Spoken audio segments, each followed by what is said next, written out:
Good evening, folks. My name is Greg.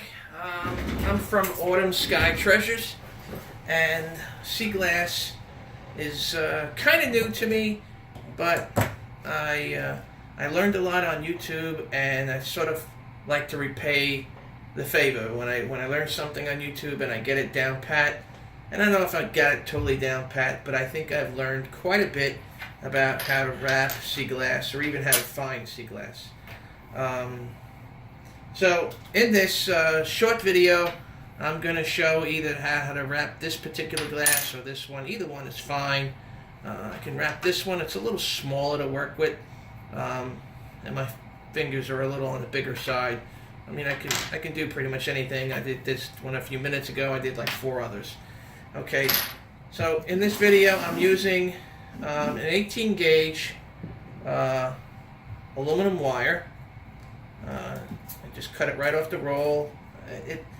How much you use is really up to you. You do it the first time and you'll see it. You cut it too short.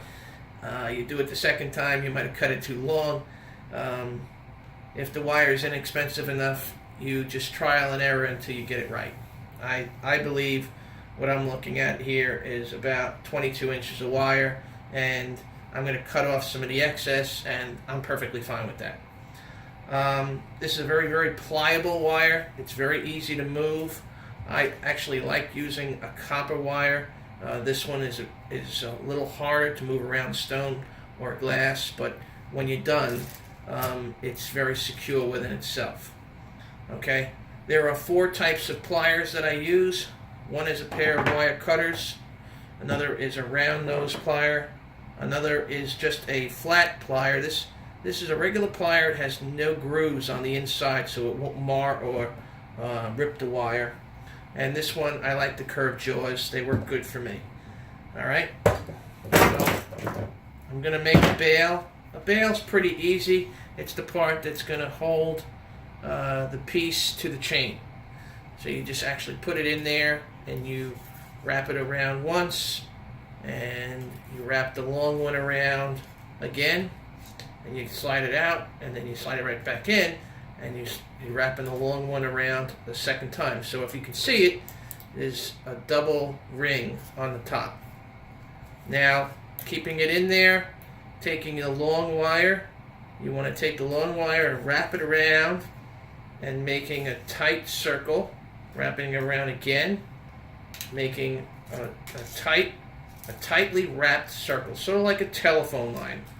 You see, telephone wire, it's tightly wrapped. You're going to do the same thing, and let's say one more time. There we go. And I got a nice tight line. I pull the wire, and I'm going to get my other pliers, and I'm going to take this short one, and I'm going to give it a 90-degree bend. Okay, very simple. And I'm going to wrap this particular piece of glass, and finding where you want the top. I'm going to use the top. The top is going to be the flat side, so that's going to be my top. It's just going to make it easier to wrap. You can do whatever you want with whatever piece you pick up. All right, and these little notches that you got here on the glass, they're natural. There's a little notch here, a little notch there. I'm going to use that to my advantage to keep the wire in place. Okay, so my first wrap and bringing it to the bottom, I'm going to use that notch. I'm going to bring it around, and I'm going to go into the second notch, and then I'm going to give it another wrap. Okay, pulling the wire tight as you're wrapping it. Okay, and I'm going to come up over here, and coming around the back, I'm going to bring it to the front, and I'm going to bring it to the bail. I'm going to bring it around the bail once, tightly, around the bail twice. Okay, bringing it tight. Okay, and I think just because I want to do it, I think I'm going to bring that around one more time and give it a double wrap here, double wrap there.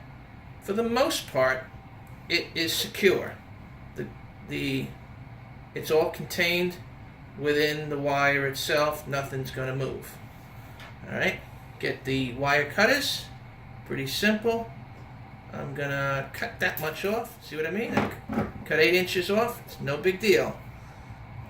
I'd rather have the 8 inches there than not have it. And then if it's not there, then you need it. And then what are you going to do? You're going to throw the whole thing out and start over anyway. To make a little twisty thing.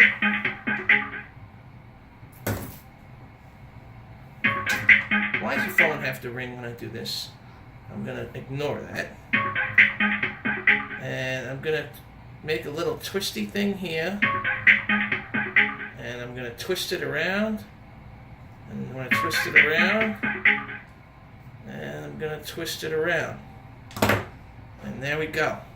I got my twisty thing in the front. I got that decorative look. And I think I'm going to put one in the back. Why not, right? I could just cut it off, or I can twist this around a couple times and store the end of the wire right there in the back.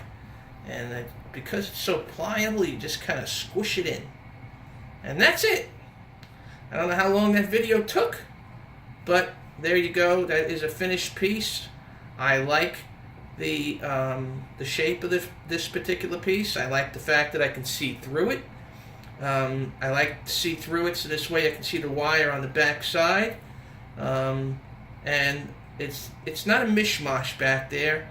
It's all kind of like it's part of the design. I mean, I have known a lot of friends who have said they look at the pieces and they say that they like the back more than they like the front. It's not like the back is a lot different than the front. It's just that you see the bail and you see the wrappings and stuff like that. But there's not a lot of difference between the back and the front. So the choice is yours. Again, my name is Greg, and I will probably continue doing videos because I enjoy them.